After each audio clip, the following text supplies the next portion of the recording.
Այսպես կոչված երկնքից իջած ինտերնետը Հայաստանում է։ Մեր երկիրը 130-րդն է, որ միացել է Starlink ցանցին։ Խոր ձորերում, մութ անտառներում, լեռնագագաթների նամայի տարածություններում համացանցից օգտվելը կլինի առավել հասանելի։ Ինտերնետը կարող է մեզ հասնել ոչ թե գետնի տակից, այլ արբանյակից։ Պատմական իրադարձություն, թե պարզապես թվային դարաշրջանի թելադրանք։ Starlink-ի ժամանմանը Փաշինյանի կաբինետը արձագանքեց առանձնակի ոգևորությամբ։ 132-ում կա արդեն, ուզում ասեմ, այնպես չէ, որ այդ բոլոր երկրները կարող են ասել, որ դա իրենց ինչ-որ անհատական ձեռքբերումն է, իսկապես Starlink-ի պլանն այն է, որ ամբողջ աշխարհում տարածվի։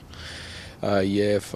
2020 թվականից մոտապես Starlink-ը փորձում էր մուտք գործել Հայաստան, բայց լիցենզավորման հետ կապված խնդիրներ ուներ, եւ որքան հասկանում եմ, այդ խնդիրները վերջապես լուծվել են։ Մինչև պաշտոնապես հաստատվել է ևս հնարավոր էր օգտվել ընկերության ինտերնետից, ռոումինգով։ Մեդիա փորձագետը տևական ժամանակ հենց այդպես էլ արել է։ Բաժանորդագրվել է մեկ այլ երկրից, օգտվել Երևանի կենտրոնում։ Տարբերություններ իհարկե կան, ասում է, բայց այն ավելի ձեռնտու է IT ոլորտի մասնագետներին ու առավել մեծ ընկերություններին։ 24,000 դրամով ունենում եք բնակարանային շատ լավ կապ, 18,000 դրամից սկսվող տարիֆներ կան իրականում, եւ իսկապես շատ լավ արագ ինտերնետ է, ռոմինգային վիճակում, երբ փորձարկում էի, մոտ 120 մեգաբիտ էր լինում, այս վերջին փորձերը նոր արդեն հայկական բաժանորդ որպես գրանցվեց հետո տեսնում եմ, որ մինչև 200 մեգաբիտ շատ լավ արագություն է ապավում ստաբիլ։ Երկնքից թափվող ինտերնետը ընդդեմ այգի փորող տատիկների կամ մետաղ որոնող լավատեսների։ 2011-ին Հայաստանը ամբողջությամբ եւ Վրաստանի մի մասը մնացել էին առանց կապի 75-ամյա կնոջ պատճառով։ Տատիկը իրավապահներին խոստովանել էր, այգին փորելիս Եվրոպայից Հայաստան եկող օպտիկամալուխային մագիստրալին էր հասել հասարակ բահով։ Հայաստանը 12 ժամ ինտերնետազրկվել էր։ Դրանից հետո էլ պարբերաբար մենք տեսնում ենք լինում են դեպքեր, երբ ինչ-որ մի մալուխ վնասվում է եւ դրա հետևանքով ծանրաբեռնվածությունը վերապաշխվում է մյուս,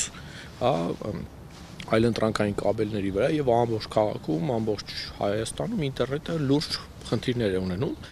Փրկություն պատերազմող երկրների համար։ Արբանյակից եկող ինտերնետը լայնորեն կիրառում են հատկապես թեժ կետերում։ Իլոն Մասկը մոտ մեկ ամիս առաջ էր հայտարարել, Starlink-ը ուկրաինական բանակի հիմքն է եւ առաջնագիծը կփլուզվի, եթե անջատի այն։ Ինտենսիվ օգտագործում է Starlink-ները ռազմական գործողություններում կապ ապահովելու համար, ավելին նույնիսկ ասում են, որ հիմա ռուսներն էլ են օգտագործում, որտեվ հսկայական տարածքում, քանի որ մոբայլ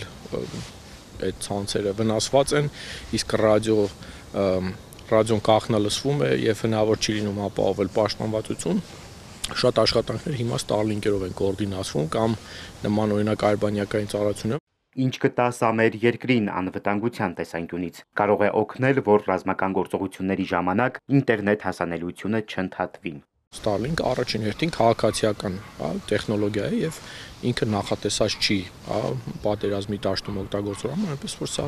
իր երկրորդային նշանակությունն է։ Իլոն Մասկի արբանյակային կապին բաժանորդագրվելու համար քաղաքացիները նախ պետք է մուտք գործեն ընկերության կայք։ Եթե չունեն ալեհավաք ու ռոուտեր, պետք է դիմեն ընկերությանը։ Ալեհավաքի միջին գինը 200,000 դրամ է։ Հայտի համար պետք է լրացնել նաև անձնագրային տվյալներ։ Սա ոչ թե ընկերության, այլ Հայաստանի իշխանության պայմանն է։ Երկիր մոլորակի ուղեծրում այսօր կա ավելի քան 6000 արբանյակ։ Սևակ Վարդումյան, Հարություն Հովսեփյան, Էպիկենտրոն։